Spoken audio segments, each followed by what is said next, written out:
Everyone, welcome back to my channel. तो आज हम पढ़ेंगे कॉन्ट्रैक्ट लॉ के बारे में। तो आइए देखते हैं कॉन्ट्रैक्ट की डेफिनेशन क्या है, क्या होता है contract. Every agreement and promise which is enforceable by law is contract.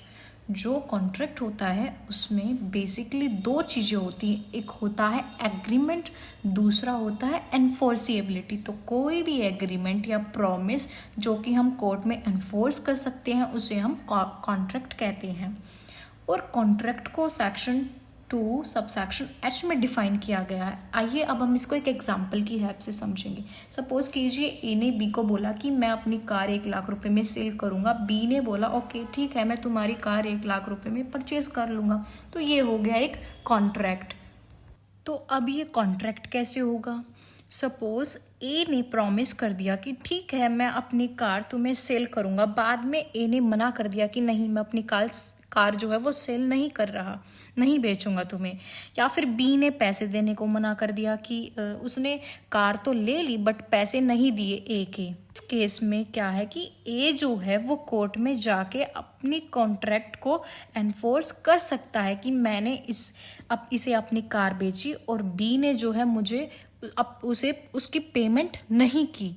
तो ये हो गया हमारा एग्जाम्पल कॉन्ट्रैक्ट का। अब हर कॉन्ट्रैक्ट, हर एग्रीमेंट कॉन्ट्रैक्ट नहीं होता है। फॉर एग्जाम्पल ए ने बी को बोला कि तुम आज रात को मेरे घर पे डिनर पे आना, बट वो इनविटेशन दिया है। बी बोला ठीक है, किसी कारण जो है क्या हुआ, बी ए के घर नहीं जा सका। इस केस में क्या होगा कि ए कोर्ट में नहीं जा सकता, ए बी के खिलाफ स्यू नहीं कर सकता।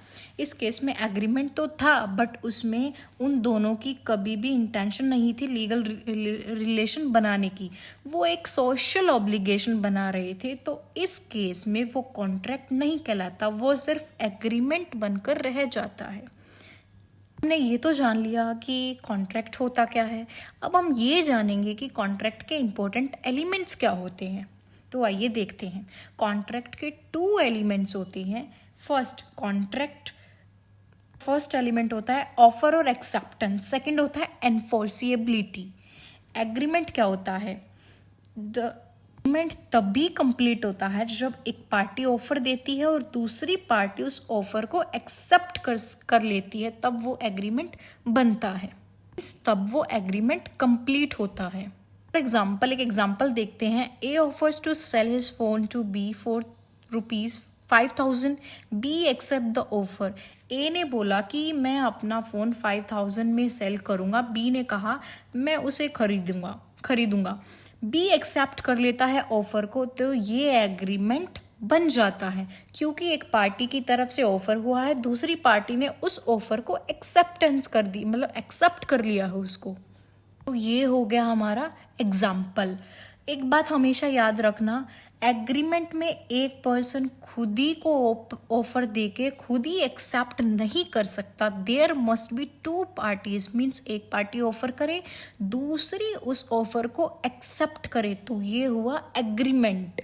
देखते हैं, अ प्रपोजल और offer when accepted becomes a promise. जब कोई भी प्रपोजल या ऑफर एक्सेप्ट कर लिया जाता है तो वो प्रॉमिस बन जाता है। अब 2 कंडीशन है कॉन्ट्रैक्ट की एनफोर्सिएबिलिटी बाय लॉ। फोर्सिएबिलिटी बाय लॉ, इसका मतलब है कि आप उस कॉन्ट्रैक्ट को लीगली इन्फोर्स कर सकते हैं। लॉ में कॉन्ट्रैक्ट तोड़ने के लिए ब्रीच वर्ड का यूज किया जाता है। ब्रीच का मतलब होता है तोड़ना, मीन्स अगर कोई भी पार्टी कॉन्ट्रैक्ट को ब्रीच करती है तो उस केस में दूसरी पार्टी कोर्ट में जाके उस कॉन्ट्रैक्ट को एनफोर्स कर सकती है। If any agreement creates any legal obligation then agreement is said to be enforceable by law. इसका मतलब ये है कि कोई भी एग्रीमेंट लीगल ऑब्लिगेशन क्रिएट करता है तो उस केस में हम कह सकते हैं कि वो agreement enforceable by law, means उसे कोर्ट में लेके जा सकते हैं। अब हम इसका एक एग्जाम्पल देखते हैं, उस एग्जाम्पल की हेल्प से हम इसको समझेंगे। सपोज ए ने बी को कार सेल कर दी, लेकिन बी ने क्या किया, उस कार की जो है पेमेंट नहीं की, पेमेंट करने से मना कर दिया। तो इस केस में ए जो है बी को कोर्ट में लेके जाएगा क्योंकि एक कॉन्ट्रैक्ट है हमारा। तो आइए अब हम जानेंगे कि टू कंडीशंस कौन कौन सी हमारे कॉन्ट्रैक्ट की। First agreement, second enforceability. अगर ये दोनों चीज़ें प्रेजेंट होंगी तो ही वो कॉन्ट्रैक्ट बनेगा, अदरवाइज वो सिंपल एक एग्रीमेंट बनकर रह जाएगा। अगर हमारे कॉन्ट्रैक्ट में एग्रीमेंट और एनफोर्सिएबिलिटी प्रेजेंट नहीं है तो वो कॉन्ट्रैक्ट नहीं बन सकता, वो एक एग्रीमेंट ही बनकर रह जाएगा। तो गाइस ये था हमारा कॉन्ट्रैक्ट का टॉपिक। मीनिंग क्या है कॉन्ट्रैक्ट, एनफोर्सिएबिलिटी क्या, टू एलिमेंट्स, इंपॉर्टेंट एलिमेंट्स क्या है हमारे कॉन्ट्रैक्ट के। तो ये हमने आज की वीडियो में कवर कर लिया। होप सो आपको ये अच्छे से समझ आ गया होगा। Thank you for watching this video.